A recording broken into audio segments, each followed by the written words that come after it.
It's moments before sunrise in the Anza Borrego Desert. In this pre-dawn interlude between darkness and light, there's nothing quite like being here in the midst of all these wildflowers. The new day will be the first day of our journey through the wild gardens.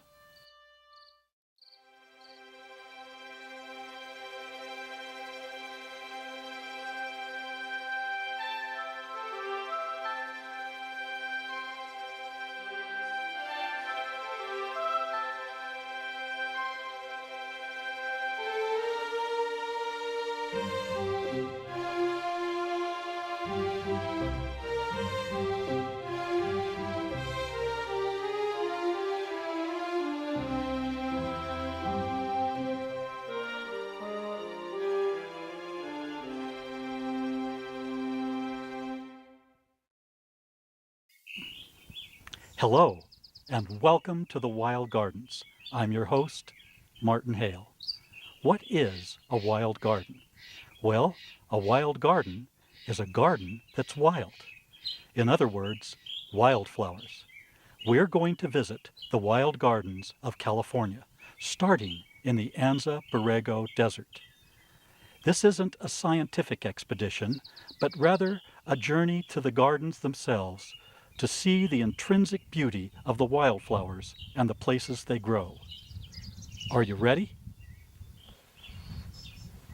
Me too.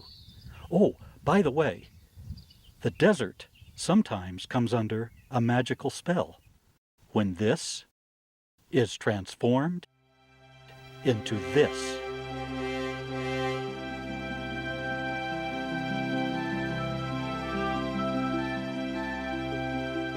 The spell lasts only a short time.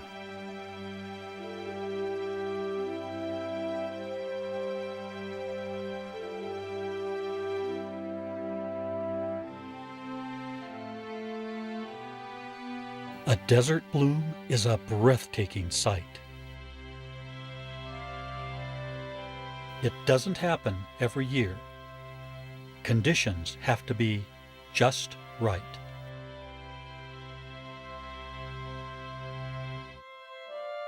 It's about rainfall, climate. It's about geology, elevations, the lay of the land. It's about the combination of conditions that allow these living things to exist here. California is one of the world's premier wild gardens. You know that for every 4 flowering plants in the United States, 1 is found in California? That's 1 in 4, 25%.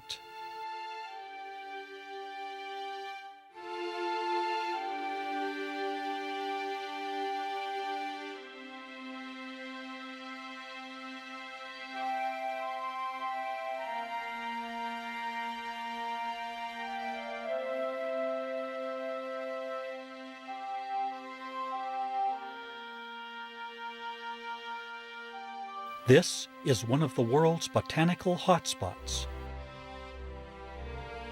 If you've ever traveled around California, it's easy to see why. It starts with size. The land is diverse, amazingly diverse, and a good part of that is due to size. This place is 770 miles long and an average of about 200 miles wide.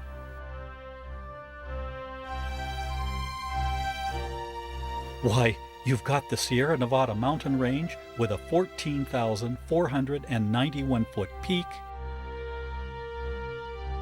and not so far away, 282 feet below sea level in Death Valley National Park.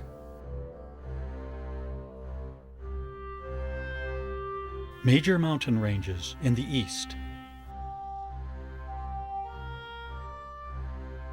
Coastal mountains in the west.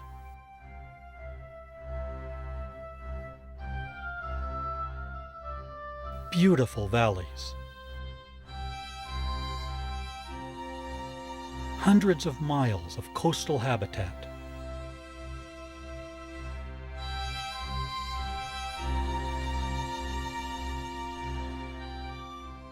Rivers.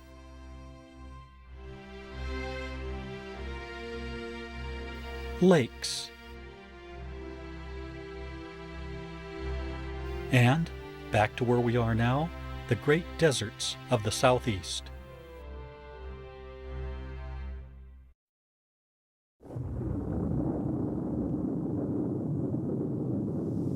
For the wild gardens to appear here in the desert, you've got to have rain. In the California deserts, the rain comes in the winter and spring, and, if we're lucky, a little in the fall. The Anza Borrego Desert is located about 140 miles southeast of Los Angeles and just west of the Salton Sea. This is prime western Sonoran desert country. Let's see what we've got today.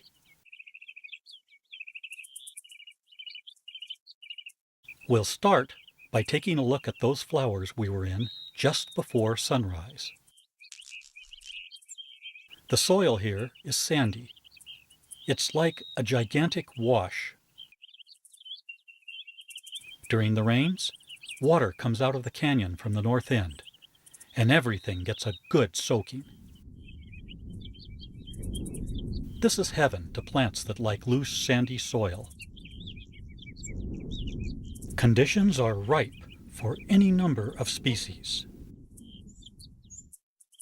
The first thing you'll notice are all those purple flowers. They're called sand verbena. These good-looking plants form large masses if they get enough rain. They have a very pleasant fragrance and really dress up a desert scene with their vivid color.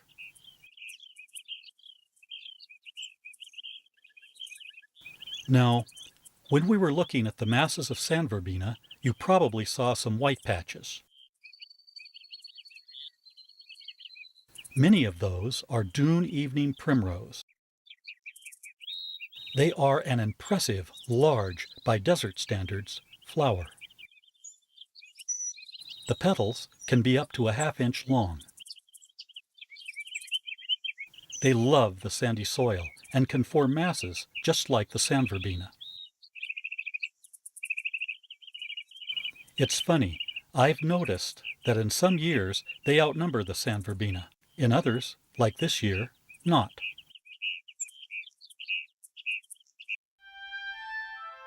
The Coyote Canyon region offers lots of opportunities for wildflower hunting.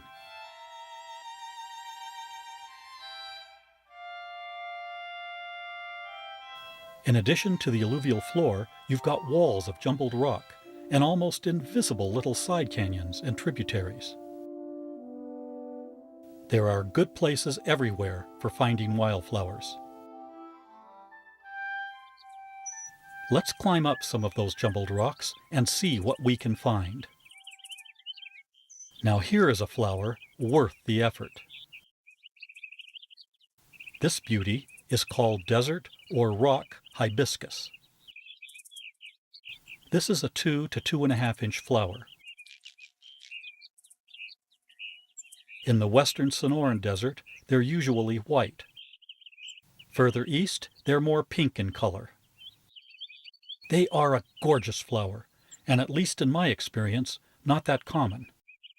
The shrub is 2 to 3 feet tall. There's a certain magic in finding a big, beautiful flower like this in the desert. This plant is a member of the mallow family. Nearby is a desert tobacco plant. Native Americans and the early Spanish settlers smoked this plant. It's hard for me to imagine smoking the leaves of this plant. Like the hibiscus, it can reach 3 feet in height, which this one certainly is. It has these interesting looking white flowers and is actually a member of the nightshade family.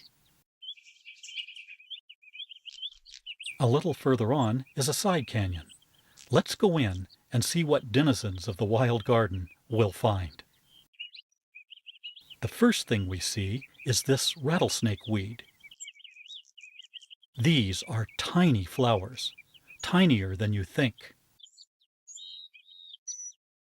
You see the white petals with a little black part connected to the center? Well, the black part is a gland, and the seeming white petal is actually an extension of that gland. The flower itself is the tiny pink center. Look at them, compared to a penny. These flowers are a perfect example of the size of many desert species. The lesson here is always take a magnifying glass when you go looking at flowers in the desert. Old-timers used to call desert wildflowers belly flowers. That is because you had to get on your belly to see them. One of my favorite desert wildflowers is the broad-leafed gilia. Like the hibiscus, I don't seem to find many of these. The leaf almost looks like a holly. With the small pink flowers, it makes an interesting contrast. I've noticed that for all their good looks, they have a bad smell.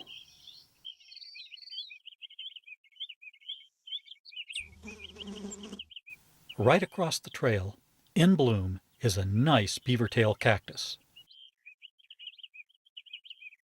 The beautiful pink flower opens up to 4 or 5 inches, making it one of the largest of desert wildflowers.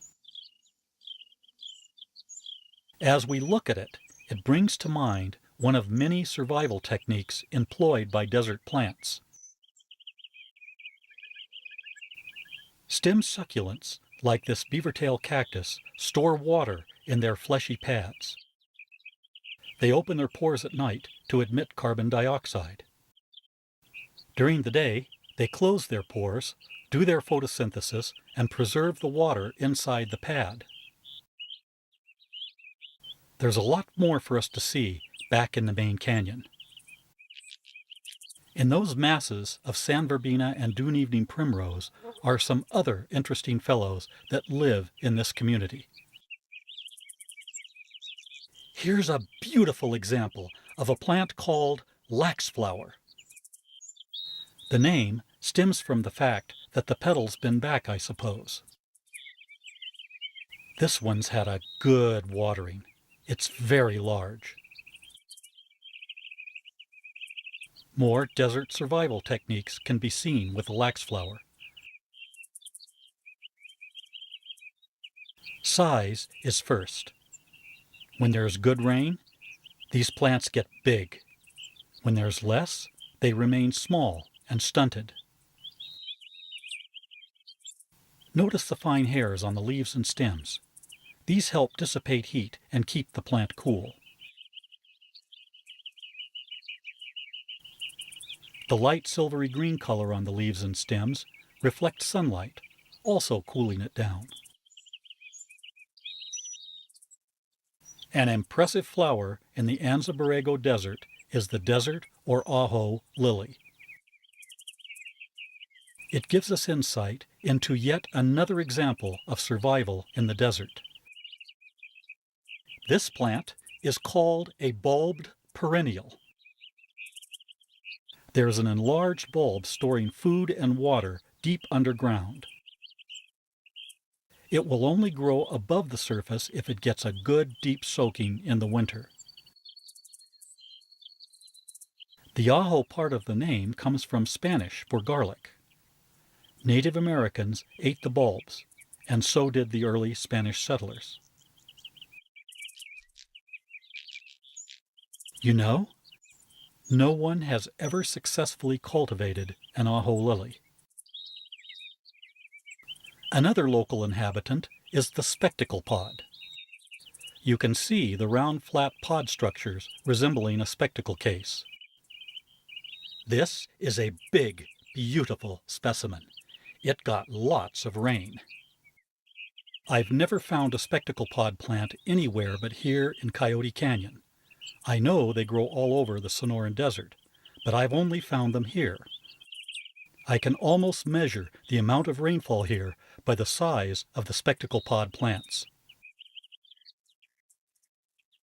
Well, talk about survival strategy. This strange-looking fellow has it down. It's called desert broom rape.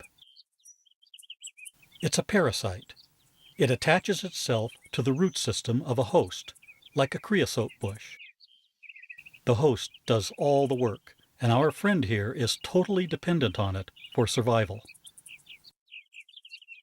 It does produce a good-looking flower, and is, in its own strange way, an interesting-looking thing. One of the most common annuals in the western Sonoran or Coloradan Desert is the desert pincushion. From a distance, it looks like a little white ball on a skinny stem, but like most of the other desert flowers, up close makes all the difference. It really is kind of a stealth flower in that it hides its beauty in its small size and great numbers. It's a cluster of well-defined, delicate groups of petals. It does look like a pincushion. A common but attractive plant here in the desert is the brown-eyed evening primrose. You know, I've found these in all kinds of desert settings. It doesn't matter. I always stop to admire them whenever I come across them. The delicate white petals, with a maroon center and the long yellow stamens and pestle, make this flower a delight. Not far away, we find this yellow-petaled variant. I really don't know which one I like better. How about you? They're both beautiful flowers, but the yellow one doesn't seem to be as common as the white one.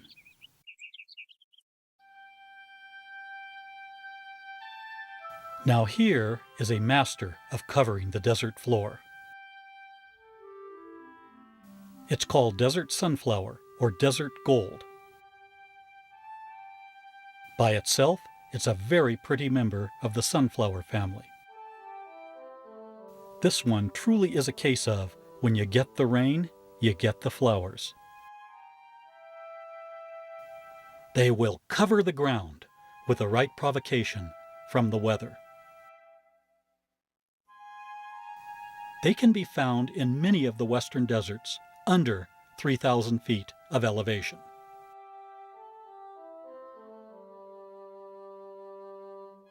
What makes this Coyote Canyon area so good for wildflower hunting is the diversity of the place itself. Surface water is found here. Now, that's a rarity.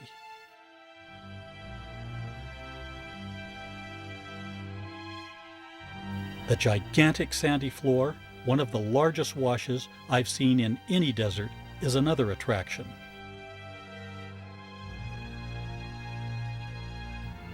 The rocky sides and varieties of soils and elevations also make good wildflower habitat.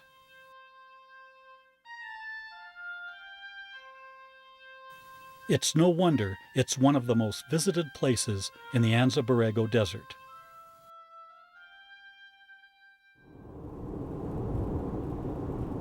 About 50 or 60 scenic minutes south of Coyote Canyon is another interesting wildflower area with a glimpse of the distant past.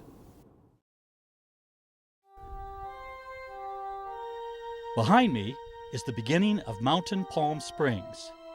This truly is a glimpse into the distant past. These palms are the last survivors of a wetter age.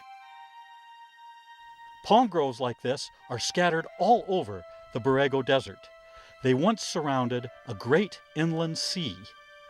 These palms are the only palms that are native to California.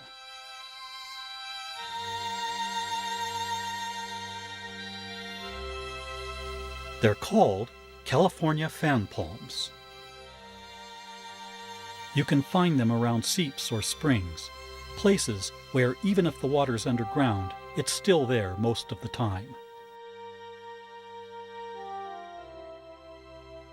It's soothing to stand alone in one of the groves and listen to the sound of a quail calling in the distance as the fronds rustle overhead. It's the deep cuts here between the rock berms where we'll get some good wildflower viewing. This is what we're looking at: coarse sand with compacted sandy soil between the larger rocks. This is perfect habitat for any number of species. Now here is a beautiful flower. Look at this thing. It's called desert chicory. They're common throughout the desert. If you examine them closely, you can see a delicate beauty few desert flowers can rival. They exude a milky sap if you break a stem. Up close, like this, I call them angel's wings. They are so exquisite. Now, you've got to have a rainy year to get these yellow twining snapdragons. On top of that, they like to hide themselves inside the shrubs they attach themselves to. I don't find these very often, but they're a good-looking flower and look every bit of a snapdragon. I guess their scarcity makes them even more attractive to me. We'll end our visit to Mountain Palm Springs with two showstoppers. The first is this Bigelow's or yellowthroat monkey flower. This is a great flower to find in the desert. I love to watch people who are seeing them for the first time. It's hard for them to believe that anything like this is growing out here.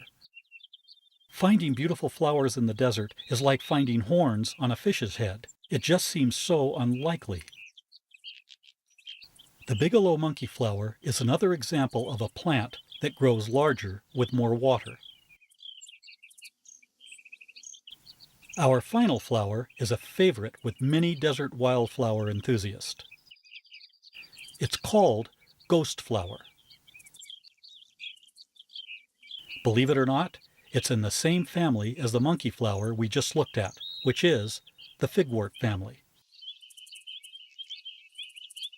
I once had some amateur photographers follow me around for hours in hopes that I would find a ghost flower for them to take a picture of.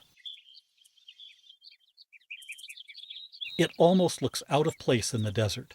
I mean, they really don't look like they belong here at all. I hope you enjoyed this maiden visit to the wild gardens here in the Anza Borrego Desert. This is a great place to visit, as much for the rich desert scenery as for the wildflowers. There's a beautiful visitor center here with an informed and very friendly staff to help make your time here more memorable. Remember, don't pick or disturb any wildflowers, and don't disturb any of the creatures that live here. We'll come back to the Anza Borrego Desert for a lot more wildflowers and a look at the places they grow in. May they grow until the turning of the earth ceases to be. I'm your host, Martin Hale. Until then, so long.